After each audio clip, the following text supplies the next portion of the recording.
நலம் காக்கும் ஸ்டாலின், உங்கள் குடும்பத்தின் நலன் அரசின் பொறுப்பு. கட்டணமில்லா மருத்துவ சேவைகள். GT Holidays, South India's #1 travel brand. You know you are special when you're with GT Holidays. பழைய நகையை கொடுத்து வைட் 11 மந்த்ஸ்ல அதே அடைக்கு புது நகையை எடுத்துக்கோங்க. எக்ஸ்ட்ராவா ₹1 தர வேண்டாம். Magic old gold exchange.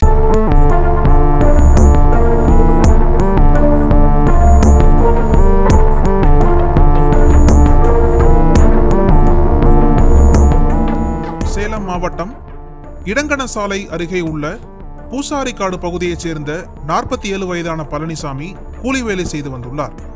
இவரது மனைவி ஜெயந்தி. இந்த தம்பதிக்கு 23 வயதில் ஆகாஷ் என்ற மகன் உள்ளார். கடந்த 4 ஆண்டுகளுக்கு முன்பு பழனிசாமியுடன் ஏற்பட்ட கருத்து வேறுபாடால் ஜெயந்தி தனது தாய் வீட்டிற்கு சென்று விட்டார். இதையடுத்து பழனிசாமி அதே ஊரைச் சேர்ந்த ஜெயலட்சுமி என்பவரை இரண்டாவதாக திருமணம் செய்து கொண்டு தனியாக குடும்பம் நடத்தி வந்தார். மேலும் ஜெயலட்சுமியின் 18 வயதான மகள் ஆகாஷ் ஆகியோர் பழனிசாமியுடன் ஒரே வீட்டில் வசித்து வந்தனர். இந்த சூழலில் கடந்த 16ஆம் தேதி இரவு பழனிசாமி ஜெயலட்சுமியின் மகளிடம் தகாத முறையில் நடந்து கொண்டதாக கூறப்படுகிறது. இது குறித்து பாதிக்கப்பட்ட இளம்பெண் அண்ணன் முறையில் இருக்கும் ஆகாஷிடம் கூறி கதறி அழுதுள்ளார். இதனால் ஆத்திரமடைந்த ஆகாஷ் தன்னுடைய தந்தை பழனிசாமி, சித்தி ஜெயலட்சுமி ஆகியோரிடம் விசாரித்துள்ளார். அப்போது அவர்கள் இருவரும் முறையாக பதிலளிக்காமல் ஆகாஷை அவமதித்து பேசியுள்ளனர். மேலும் ஜெயலட்சுமி பழனிசாமி செய்ததை கண்டிக்காமல் தனது மகள் அவருக்கு உடன்பட வேண்டும் என்று கூறியதாக தெரிகிறது.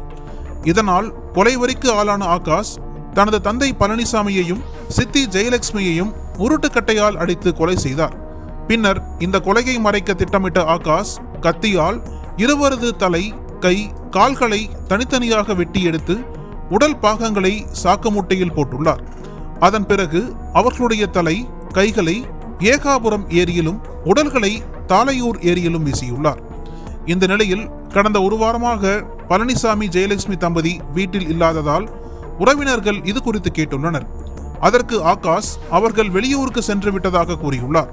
ஆகாஷின் பேச்சில் சந்தேகமடைந்த உறவினர்கள் இது குறித்து மகுடஞ்சாவடி போலீசாருக்கு தகவல் கொடுத்தனர். இதையடுத்து ஆகாஷை பிடித்து அவரிடம் மேற்கொண்ட தொடர் விசாரணையில் பழனிசாமி, ஜெயலட்சுமி ஆகியோர் கொலை செய்யப்பட்டது தெரிய வந்தது. அதன் பிறகு ஆகாஷ் வெட்டி வீசியிருந்த உடல் பாகங்களை கைப்பற்றி சேலம் அரசு மருத்துவமனைக்கு அனுப்பினர். மேலும் வெட்டப்பட்ட உடல் பாகங்களை ஒன்று சேர்ப்பதில் போலீசாருக்கும் பிரேத பரிசோதனை செய்த மருத்துவர்களுக்கும் பல மணி நேரம் குழப்பம் நீடித்தது. சுமார் 5 மணி நேர போராட்டத்திற்கு பிறகு உடல்களை ஒன்று சேர்த்து பிரேத பரிசோதனை நடத்தப்பட்டது. தொடர்ந்து ஆகாஷை கைது செய்த போலீசார் அந்த இளம் பெண்ணிடமும் விசாரணை நடத்தி வருகின்றனர்.